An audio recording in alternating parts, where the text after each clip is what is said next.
Welcome to the Run Radio podcast in conjunction partnership with the Arthritis Foundation of Missouri.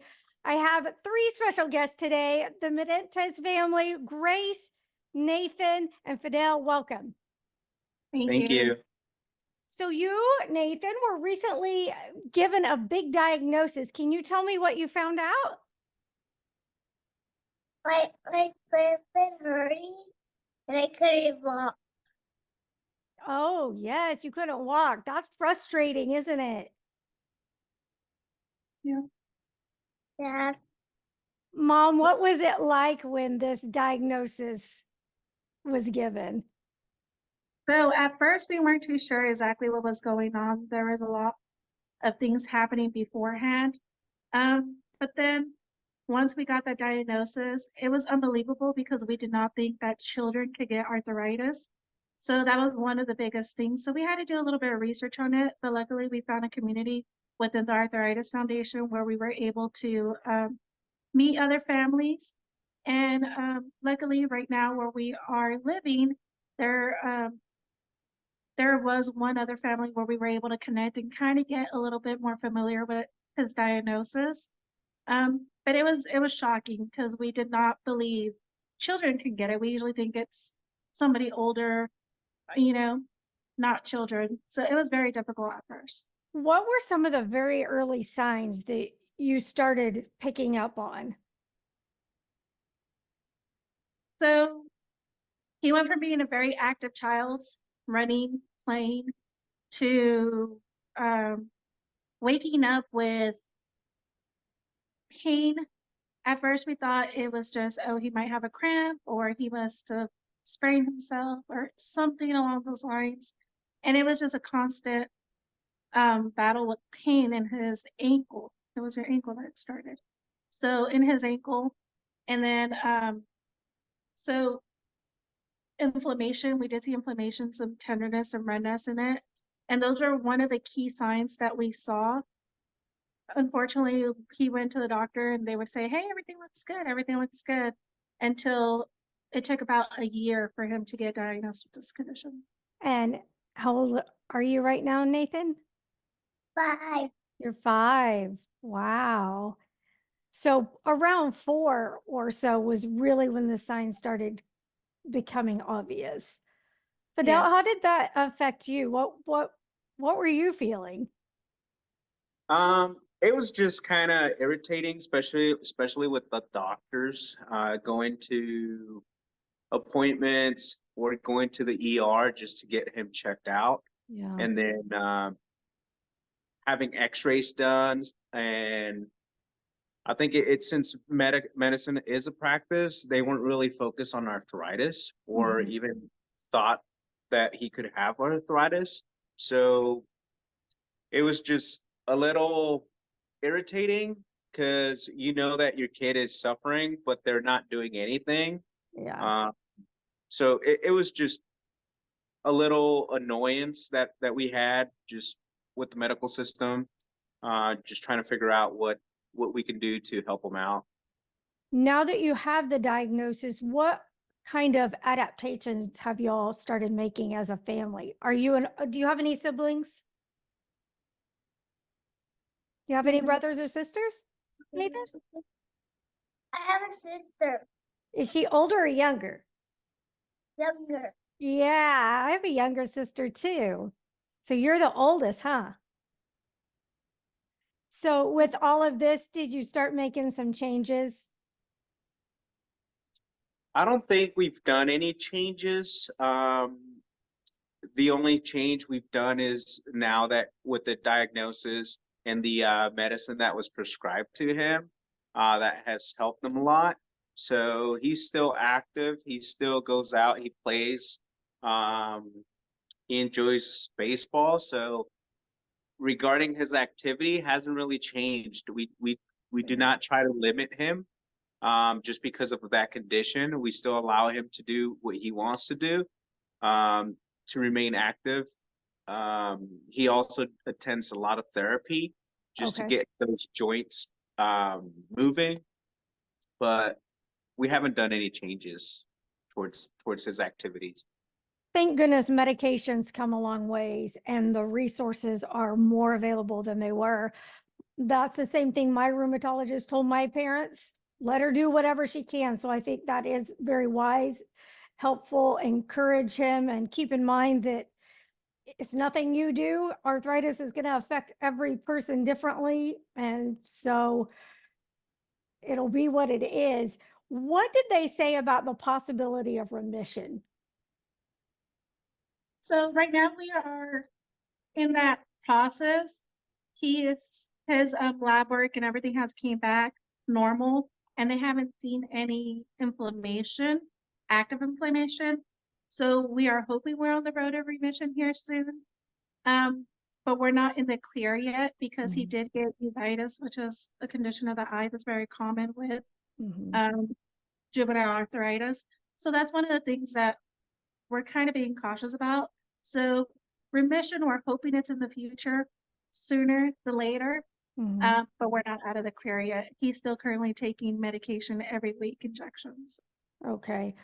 And with the pediatric rheumatologist, how is that working for you? Are you able to see one regularly or do you have to travel? We have to travel. We travel about 2 hours to our nearest one, which is in St. Louis.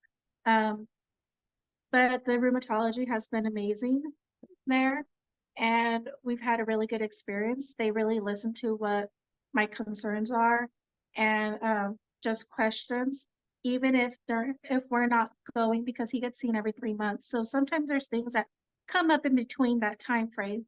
So it's really easy just to get in touch with them and ask them questions if it has to do with medication or, an activity he's doing to get the okay. The pediatric rheumatology has been absolutely amazing. What are some of the things that shifted for you two primarily as his caretaker? Like, what were some of the concerns you had? What were some of the things that you wanted to make sure you had covered and ask the doctors and that you continue to ask? I would have to say that one of the things is definitely the medication. Medication is one of the scary things about, they're young, and medication can be very aggressive depending on the child. So that was one of our biggest concerns about that. But overall, everything was pretty good. But some of the adjustments that we had to do didn't pertain so much with the medication or his physicians because they were amazing and on top of everything, but it had to be with school. Yes. Making sure that we were advocating for him because this is not a condition that is known about, that a lot of people know about, even though it does affect over 300,000 kids a year. But one of the biggest things was advocating for him at school, especially because when he got diagnosed, he was barely in preschool. Right. So that was the start of everything. So we were sure to set up a 504 plan for him and just kind of go along those routes. And the Arthritis Foundation was absolutely amazing and had great resources on getting us started to do that. I think that's very important that you bring up. It's not something you can just not tell the teachers about. They have to watch for things. And can you talk a little bit about some of those things you discussed with his teachers? Sure. Since this is kind of a silent, I would call it a silent diagnosis, not just by looking at the individual or looking at the child, you're not going to know that he has arthritis. And it's not going to be a constant thing. There's going to be some days where he's going to be perfectly fine and running around like a little 5-year-old, and other times where he's going to have a flare up and it's going to be painful for him. So some of the key things that I was sure to mention to his teacher and to the school nurse was another big important part of his treatment, was just telling her, he might need some time to rest. If there's an outside activity and it's too cold, if he wants to warm up, and different activity would be appropriate for him. At the same time, we're sure not to limit him exactly on what he can do. He will know, his limitations as well, depending on his pain.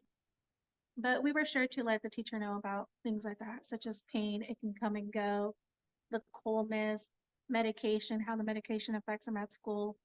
You know, the medication he's currently taking, he has light sensitivity, so to outdoors. So, you know, just making sure that he always has a hat, he's allowed to wear a hat, Mhm. and just advocating for him on things like that. What about school friends and family friends? What's that been like? Is it something he understands enough to share and is comfortable with? Or I know for me and some other folks that were diagnosed young, we were a little intimidated by the diagnosis and afraid to share. And I hope that is different and better for Nathan. So with Nathan, of course, our family, nobody knew about the arthritis. Nobody knew that the kids could get it. So it was an adjustment for all of us. But overall, do you feel like it would it I don't, how did the family? I think since it's not a, I would say like a visible condition, kids don't treat him differently. I think he fits in.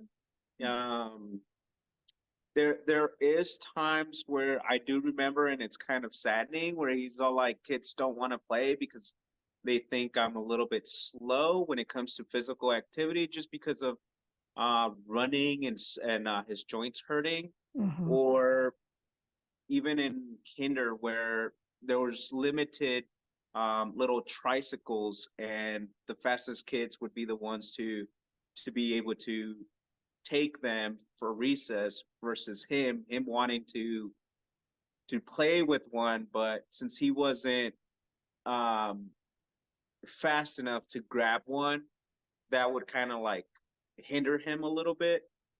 But I remember when he finally got one, he like that made his whole day. But now with the medication actually working and physical um, therapy, it seems like those limitations have gone away. He's quicker now, so not a lot of, I would say, exclusion from the other kids. Um, it seems like he can blend in real quick with his peers, Good. especially in first grade. How do your friends treat you? Good. Yeah, Good. you have a lot of friends. So What's one of your favorite games to play or sports to play? What do you like to do? I like to do uh, I like to do puzzles. Really? Puzzles? That's fun.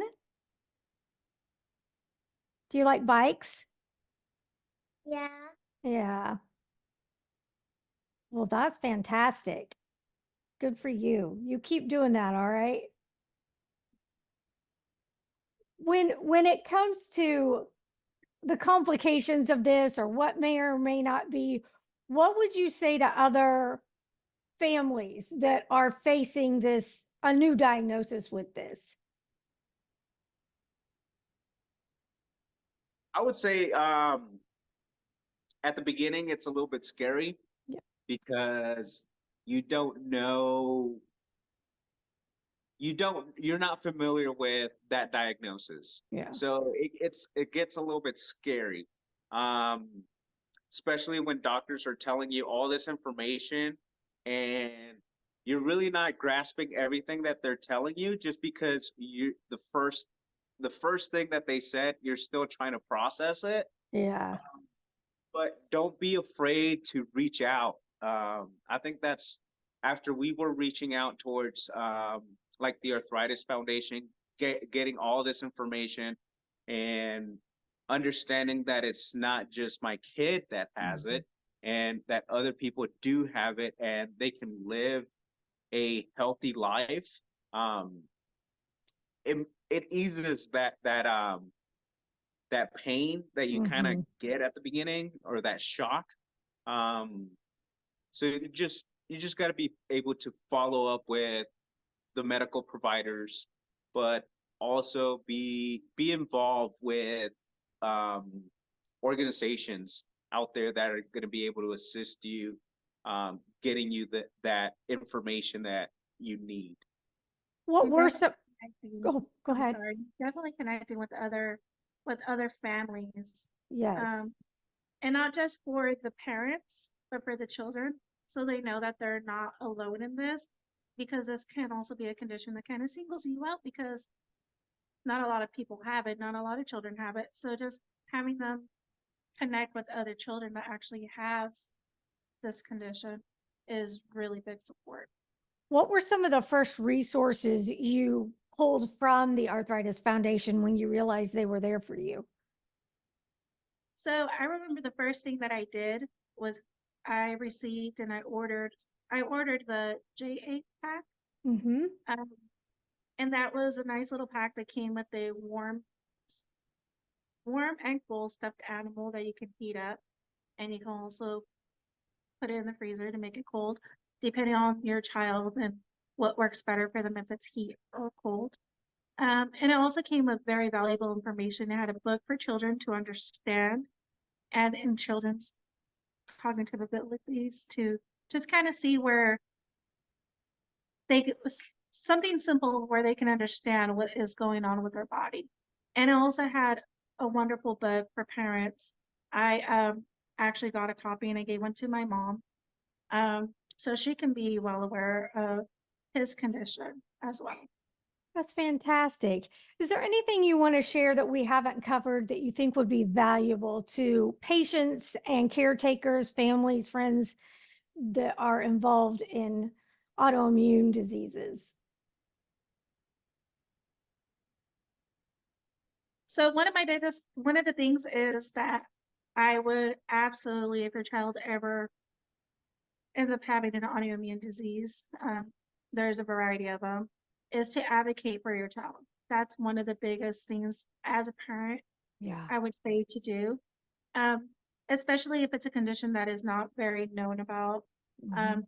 It's not a visible condition.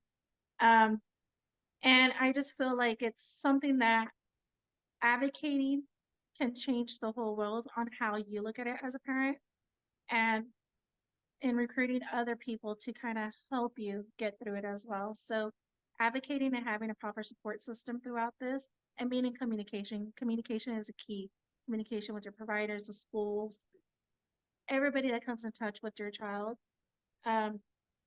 in the professional settings such as the schools, medical providers, I feel is very critical in getting through this. Yeah, you're right.